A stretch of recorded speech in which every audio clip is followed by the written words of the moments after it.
Good morning from the fasting pharmacist. I had to do a video this morning wearing this beautiful little headdress that my sister got me for my birthday. She didn't give it to me, she let me borrow it to wear as a crown for my birthday flowers. I'm really into gardening right now, so it just seems so appropriate. But today I'm going to start with an inspirational reading from Overeaters Anonymous, and I'm going to update you on my contest right after that. Okay. This is a passage from a book from Overeaters Anonymous, which I'm studying right now, and I joined the program as a support group because I want to cure and heal my life. I've had obesity since age 9, about 4th grade was when my mother put me on my first diet, because our pediatrician was saying, you know, this kid's about 10 pounds overweight, and blamed my mom, whom my mom wasn't overweight, was a fat child. Fat kid who got made fun of her whole life, and then even into her adulthood. She only was 30 pounds overweight, but she was fat shamed so much as a kid. She, carried that with her, and always was joining exercise classes, Weight Watchers, all the same things that I am always doing.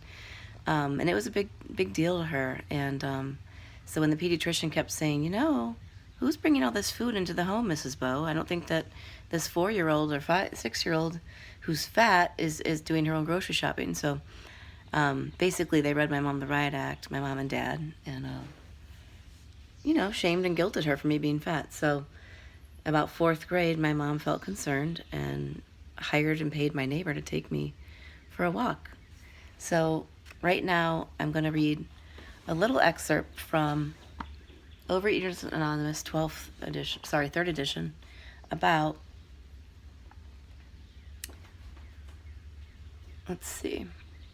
about food addiction and compulsion. Here we are. Eventually, it became apparent to me that overeating is an obsessive-compulsive addiction of a highly complex nature. The fact is, I've been an overeater all of my life and a fat man most of my life, and I did not understand the destructive aspects of overeating, however, until I began to practice psychiatry. I became aware that food can be even more addictive than tobacco, drugs, alcohol, or gambling, or at least as destructive. The simple fact is that we cannot do without food, and each time the food addict eats, he or she is in danger of succumbing to the compulsion. The further facts are: 1. Food is usually available in abundance. 2. There is no societal, legal dictum against eating. 3. In many places, overeating is encouraged. 4. Confusion about this highly complex syndrome abounds. Indeed, there's a great deal we do not know about overeating, but we do know that one's emotional life has a great deal to do with overeating. I believe that repressed anger plays a powerful role in this addiction. I feel that eating binges are often a displaced temper tantrum or rage reaction.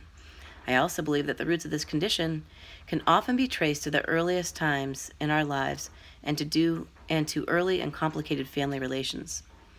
Those who suffer the problem and those who seriously engage in working in the area also know how malignant this condition is. The destructive aspect occurs relative to the victim's physical health, emotional well-being, social life, professional life, sex life, and economic life.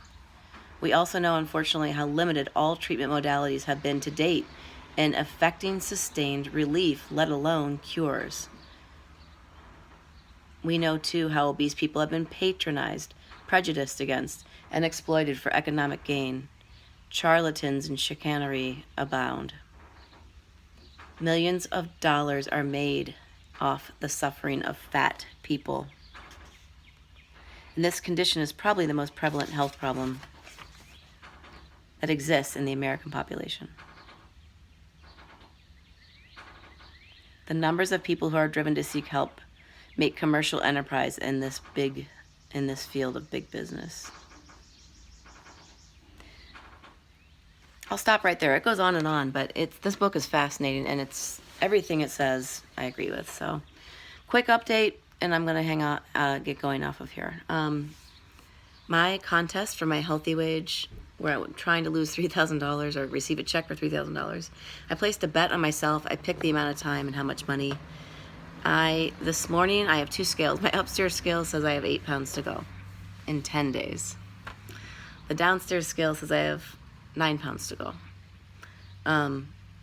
The good news for those of you who've been following my channel, I am down 54 pounds today. My upstairs scale went down another pound, so 188 on the dot. And the lowest I've been ever since I started my channel was 189, so yay, 1 pound down. The contest is in 10 days. I can weigh out early. I can't weigh out late. I can buy more time, but I am not doing that. That's 6 more months of this. No way, it's too stressful. Not that I don't want the money, but it takes work. So I will check in tomorrow. And I want to say thank you to all those who said happy birthday. I had a lot of comments wishing me a happy birthday. It was fun. I was fasted. I couldn't eat and drink, and I had that tiny little, like, 1% of me felt kind of sorry for myself. Like, oh, I can't eat and drink. But it was still fun, and I did my electrolyte solution, Cole Robinson snake packets. And I'm going to keep busy as I can today. I'm going to garden, exercise, and just keep really busy and hope that tomorrow's scale is even better, because I just completed a 72.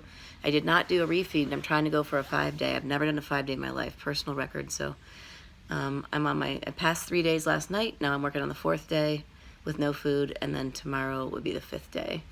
And if everything's going fine and I feel as good as I do now, I'm going to keep going and just roast off this body fat so my weight will continue to come down pretty regularly. That's all for now. Thanks for watching. Please like, subscribe, share. Take care.